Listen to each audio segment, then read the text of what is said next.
welcome to More Adventures. If you're a returning viewer, welcome back to the channel. If you're first time to the channel, welcome to the channel. It's going to give you tips, tricks, and honest opinions on all life's adventures, be they big or small. Hopefully in this channel, we're going to show you it's okay to appreciate all life's adventures, be they swimming with sharks, hiking the Cow Wow Trail, or taking your furry best friend for a walk in your own backyard. These are all adventures worth appreciating. So sit back, relax, let the soothing sounds of this gravelly voice take you on this dopey training adventure. Hey everybody, it's Dave from More Adventures. And today's adventure, we're going to be doing training for the Dopey Challenge.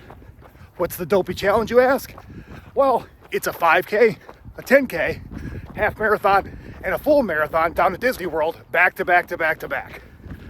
So I'm going to show you what it's like as a regular guy who has a full-time job and really doesn't like running, gets prepared for that kind of mileage.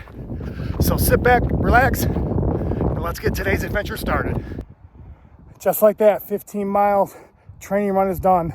Not too bad, but I still have a 17 or 20 left before the race itself, so we're gonna keep going. I'm extremely lucky because I have some picturesque running trails right by my house, so that makes coming out here and running this kind of mileage that much easier. And more adventure tip, it's much easier on your joints if you run on the trails. Also, just running is not going to be enough for this kind of mileage. You're going to have to cross-train as well to do it safely. Hey everybody, cross-training is just as important as running in my opinion. Strength equals speed, strength, flexibility, make you less prone to injury. They go hand in hand when you're training for this kind of mileage.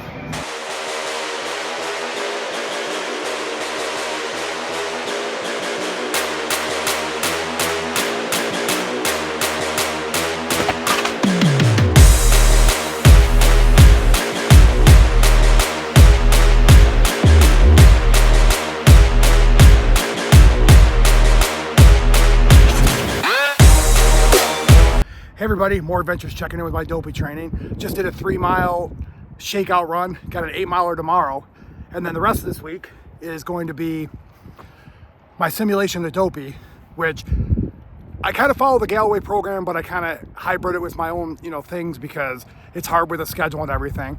But Tuesday I'm doing 2, Wednesday doing 4, Thursday doing 10, Friday doing 20. So that's going to be as far as I'm going to go for my Dopey training. Now the Galloway method actually has you doing a 26, but there's a lot of schools of thought about that. There's lots of data saying that anything over a 2-hour run is diminishing returns.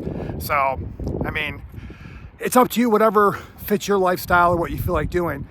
I think a 20 is important because mentally, when you're running the race and you get to 20, that's when everything starts to hurt. That's when all the doubt starts creeping in. Trust me, happened to me when I did my first Dopey. Mile 21, 80 degrees, 5 more miles to go. And the Dopey course, after you leave Animal Kingdom for about 3 miles, is nothing but highways and no shade. So it's brutal, it's tough. Blizzard Beach parking lot is a joke. I don't know anybody who likes it. They call it the 5th park. So you're prepared. When you do a 20-miler, you're kind of used to those aches and pains and all the things that are happening. But that's up to you, whatever works for your lifestyle. Just remember, when you get past 20, it's a mental game.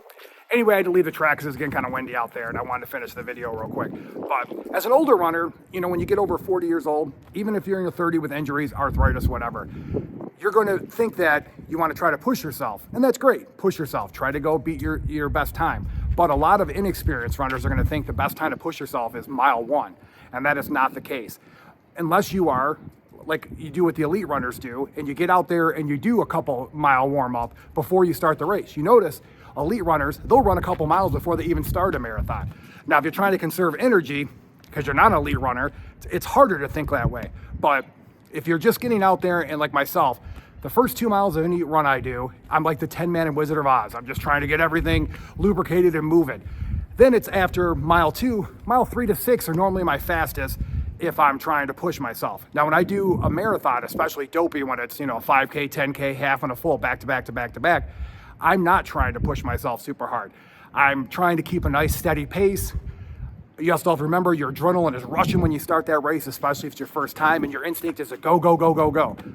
Fight that instinct. because you are going to gas yourself out. And there's nothing worse than getting to mile 18 and going, holy crap, I gassed myself out. So you want to slow it down, slow it down, slow it down. But the biggest thing is be proud of yourself. Don't try to compete against anybody else. You are racing against yourself. You're not an elite runner, if you're an elite runner, this video is not for you. If you're just trying to survive a Dopey or have a good time so you can take some photos and not get swept, this video is for you. We stop. We keep a good enough pace. I've done 2 now. Knock on wood, haven't been swept yet. I get to stop for photos. I could take that castle picture. I can go to the bathroom. I can walk when I get a drink. I don't have to grip my cup and throw it down my throat. I have some other tips I'll give you guys, but just remember, there's so many people on this earth that can't even walk 26 miles. So if you can even finish the Dopey, no matter what your time is, be proud of yourself. Anyway, this is More Adventures. I'm gonna be checking in the rest of the week with some more training stuff. I'll give you some tips and tricks because that's what the channel is all about. So peace out. Talk to you guys later. Hey everybody, More Adventures here. Just got done doing my 2.25 run. As you can see, it's dark out. I got stuck going into work early. I got stuck staying late, and I had to still get my run in because I got a 4 tomorrow, a 10 after that, and a 20 after that. So this is the dedication it takes to run this kind of mileage and to have a regular job. As I said before, I'll show you what it's like to have a regular job, be a regular guy who really doesn't like running, but here I am anyway, because this is the only way to do it safely and to have a good time. Because you want to have fun when you're running this kind of race, because that's what you're going to Disney for. As I said before in my previous videos, you gotta stop for pictures and everything else. But anyway, tomorrow's a 4, so I'll check in tomorrow. Follow along on the adventure. Hey everybody, More Adventures here. Just got done doing my 4-mile run. As you can see, I'm on the trail. It's gorgeous out here, not nighttime. A little bit easier on the knees because it's not concrete. Lots more up and down, so it's better training. Anyway, tomorrow's a 10-miler, so keep coming on the adventure with me. Hey everybody, so the motivation to get out here and do 10 miles after working an 11-hour day, it's hard, but this is what you gotta do. So I'll check in when I'm done. But this isn't fun. This is something you have to do though if you want to finish and not be hurt and have a good time. So I'll check in at the end of my 10. I'm sure it's going to be dark. Hey everybody, Dave from More Adventures. So I survived the 10-miler. Now it's pitch black out. I got the light on. I don't know if you can tell how dark it is, but I did it. I survived. It was hard to do because I worked a long day and I had to come out here after working, which I don't recommend unless you have to, which that's part of the training. You got to get out here and do it. And that's the thing about these long runs. And I talked about it earlier. You got to get out here. You got to embrace the discomfort. As the saying goes, embrace the suck. Know the difference between injury and discomfort. If you're injured, stop. If you're uncomfortable, slow down. Don't worry about how fast you're going. Get the mileage in. That's the most important thing. We got a 20 tomorrow, but we're doing it during the day because out here in the woods at night, I don't want to get stalked by a pack of coyotes or something. Okay, peace out. Talk to you tomorrow. Hey everybody, More Adventures here. Just started my 20-mile run. So I guess I'll check back in. Not feeling too bad after the 10-mile run yesterday. But I'm out here. Hopefully it'll be done before dark. Don't want to keep taking chances in the woods. And yeah, I'll check in after the run.